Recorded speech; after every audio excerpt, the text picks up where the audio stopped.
Hi, I'm Aki, a Japanese minimalist who has recently traveled from the Netherlands to Italy using a bamboo bicycle. In this video, I'd like to share 13 things that surprised me as a Japanese person who visited the Netherlands for the first time. Also, I'll be comparing my experience in the Netherlands with Japan. So you might also learn things in Japan too. Let's get started. First, the roads. The Netherlands versus Japan. By catching a train in Germany, I made it to the Netherlands. First time ever, yeah! I'm gonna ride my bamboo bike through the city of Amsterdam. So exciting! When I got off the train at the station, I saw something surprising right away while I was riding my bicycle. It was bicycle lanes. No matter if it's the countryside or a city, they're literally everywhere, and the roads are flat too. Well, sometimes those crazy speeding bicycles scared the hell out of me, but in general, I thought it was super practical. The reason why I got so surprised is because the exclusive bicycle lanes are not common in Japan. The roads of the city I live in, Nagoya Prefecture, are like this. You don't see many bicycle lanes here, right? And the roads are not flat either. Under the Japanese traffic rules, bicycles need to be ridden on the roadway, but you also may ride them on the sidewalk too, which means you have more options in Japan. But I still hope one day we can have more exclusive bicycle lanes like the Netherlands as well. Second, the bicycle, the Netherlands versus Japan. What do you think the typical Japanese bicycle looks like? It looks like this. This is the popular bicycle called mamachari, which means mom's bike. We see more road bikes nowadays, but still, these are the most common bicycles people have. That's why I was amazed by the variety of bicycles in the Netherlands. I didn't see any bamboo ones, but I saw many custom ones. I thought it was super unique and cool. Third, people living on the river. When I took a boat tour in Amsterdam, I doubted what I had seen. I saw a lot of boat houses floating in the river with people living in. What is this? I've never seen anything like it in Japan. You might think, but don't you have a lot of rivers in Japan? Yes, we do. But I guess living in the house on river in Japan would be suicide. Why? Once upon a time, in Meiji period, there was a Dutchman called Johannes de Ricke, who was outsourced to Japan for river construction. And what do you think he said after looking at the river in Japan? He said, "This ain't a river, this is a waterfall." Yeah, Japanese rivers are pretty aggressive looking in general. P.S. Living on the boat. How is it living on the boat anyways? I was wondering, so I just tried it out by myself when I was in Brussels, Belgium. I stayed at this Airbnb on the boat. I thought it would rock more, but it didn't. You can have a decent living with a shower and a toilet. How surprising is that? So living on the boat isn't bad after all, thinking at first. But there was some downside. It's to be spotted easily. I mean, it's not that you have walls like a house. People can see you immediately as soon as you come out. In fact, I was so embarrassed when people around me watched me drying my clothing on the boat. Like this. Fourth, Van Gogh painting. Today, I went to the Rijksmuseum. And something surprised me. It was a painting of a woman wearing a kimono drawn by Van Gogh. I've heard once that he got influenced by Japanese ukiyo-e, but I've never thought he actually painted a woman with a kimono. Anyway, this woman happened to be my first kimono buddy in Europe. Yay! Mr. Gogh, thank you for drawing my friend. Fifth, this is being Japanese. Japanese are honest, modest, and shy. People around the world say that about us like that a lot.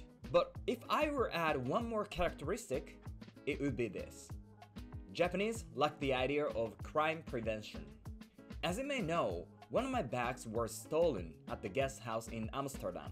I thought it would be fine only for a short time, so I put my bags next to my bicycle and left there for a few minutes. And it's vanished. I went to the police station after that, and I bumped into another Japanese family. Their bags were stolen just like mine. Yeah, everyone, this is being Japanese. 6th, guest house fees are too expensive. I realized how I was spending a lot of money on the guest house. For example, I paid about $80 for 12-person dorm. Wow, this is so expensive. Can you believe it? Is that because the commodity prices are increasing in Europe? By the way, the commodity prices are not increasing too crazy in Japan, unlike Europe. You can probably stay in a dorm for $25 in Tokyo.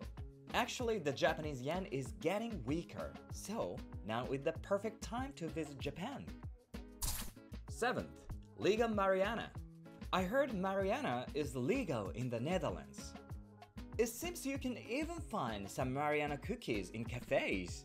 It's absolutely prohibited in Japan, so I was surprised by those facts. To be honest, I wanted to try some Mariana cookies, but I got scared and I couldn't do it. Yeah, maybe next time, just once, when I visit the Netherlands again. 8th, using a boat as a transportation. Everywhere you go, you find some rivers in the Netherlands, and I often saw some Dutch people using boats as transportation. We don't really see it that often, so as a Japanese person, it looked awesome. As I mentioned earlier, the rivers in Japan are rushing, so we don't consider boats as a means of transportation that often.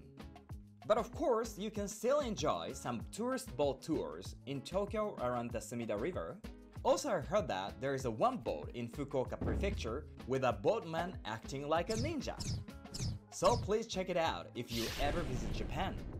9th, the high quality products at the Japanese market. Today, I rode my bicycle from Amsterdam to Leiden to pick up the Japanese market. Alright then, let's go! Wait a minute, what is this? The quality of the products are so high. From antiques to kimonos to stationaries, everything is good quality. For example, this fancy stationery from the Midori company is famous in Japan. I see lots of genuine kimonos. Not only good, but also some ingredients like the magical seasoning shiokoji. I saw a lot of those things that are usually hard to find abroad. Oh my gosh, the quality of the Japanese market in the Netherlands is so amazing. I would highly recommend going there if you are living in Europe. 10th, Dutch people through my eyes. Through this trip, I met many Dutch people. They are completely different from Japanese, so it was a very new experience for me. I found 3 main personalities that Dutch people tend to have. First, they tend to be more graceful than Japanese people. Generally, Japanese people tend to rush more due to time, but Dutch people seem to be more relaxed. Second, respect individuality. I was mostly wearing kimonos in Amsterdam, but I didn't get weird stares or racial tension. I felt they respected my individuality in a positive way. Actually, I get stared at more in Japan if I'm wearing a kimono. Hey, it's our traditional clothes. Third, kindness. I made my trip with a lot of help from people in the Netherlands. Some would welcome a stranger like me to their home, or some give me a tour even if they are busy. And some came to see me all the way from afar to hand me gifts. I was impressed by their kindness. Thank you so much. 11th, Dutch Ninja. I arrived in the city called Hague.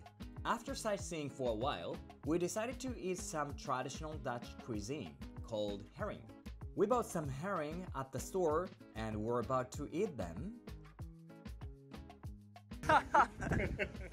Oh my god, he attacked me. A ninja suddenly appeared before me. He came in a flash and stole my herring. Nobody told me there were ninjas in the Netherlands, right? The herring were so delicious though. 12. A tatami room. Today I stayed at one of my followers' houses. As I entered the room, I thought I was dreaming. What? I see a tatami in the room. I never thought I could see tatami in the Netherlands. Yeah, I always think tatami is an essential item to live a simple life. Why is that? The answer is simple. Because it's versatile. You can eat, play, or sleep on it. And of course, you can make some matcha too. Tatami has infinite potential, I would say. 13. Animal Paradise. I'm taking a ferry to go to England today. I remember this trip I took in the Netherlands on the ferry, and I thought I saw a variety of different animals in the Netherlands. Cows, horses, sheep, were there wild chickens? I even saw some alpacas and emus that are not common to see in Japan. You are able to encounter some rare animals once you go outside of your country. That's another factor that makes your trip more fun. There are lots of special animals in Japan too, like snow monkeys, so please look for them while you are in Japan. Conclusion. So, what did you think about it? It was such a short trip, but the Netherlands surprised me a lot. I would train myself better for the next time a ninja tries to steal my food. I'll be back for sure in the future. So the next video will be about things that surprised me in Italy. Please look forward to it. So stay safe, have fun, and thank you for watching as usual. I hope to see you in the next video. Bye bye!